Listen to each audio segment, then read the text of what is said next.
Hello viewers, বিয়ের পর যে কারণে গৃহবন্দী ছিলেন পপি।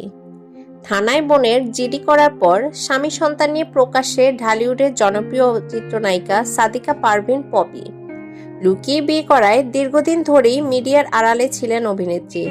তবে আরও একটি পারিবারিক কারণে নিজেকে গৃহবন্দী করেছিলেন তিনি। খোঁজ নিয়ে জানা যায়, দীর্ঘ 6 বছরেরও বেশি সময় হলো জাহাজ ব্যবসায়ী আদনান উদ্দিন কামালকে বিয়ে করেছেন পপি। তাদের সংসারে 4 বছরের একটি পুত্র সন্তান, নাম আয়াত রয়েছে।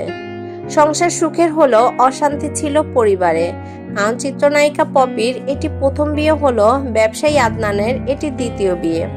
প্রথম ঘরে আদনানের স্ত্রী ও 3টি সন্তান রয়েছে, তাই পরিবারের চাপে পপিকে প্রকাশ্যে আনতে পারেননি আদনান। বিয়ের পর থেকেই আদনানের পরিবারে পপিকে মেনে নেয়নি। এখনো মেনে নিয়েছে কিনা সে বিষয়ে কোনো স্পষ্ট তথ্য পাওয়া যায়নি। বিশ্বস্ত সূত্র বলেছে, বিয়ের পর স্বামীকে নিয়ে ধানমন্ডির একটি বাসায় থাকতেন পপি। ওই সময় থেকেই এক প্রকার গৃহবন্দী হয়ে থাকতেন, যে কারণে ঢালিউডের সিনেমায় অভিনয় করা থেকে দূরে সরে যান অভিনেত্রী। এরপর সংসারে আয়াত নামের পুত্র সন্তান এলে তাকে ঘিরেই সময় কাটাতে থাকে পপি। বর্তমানে স্বামী ও সন্তান নিয়ে খুলনায় বসবাস করলেও মাঝে মধ্যে ঢাকায় আসেন তিনি।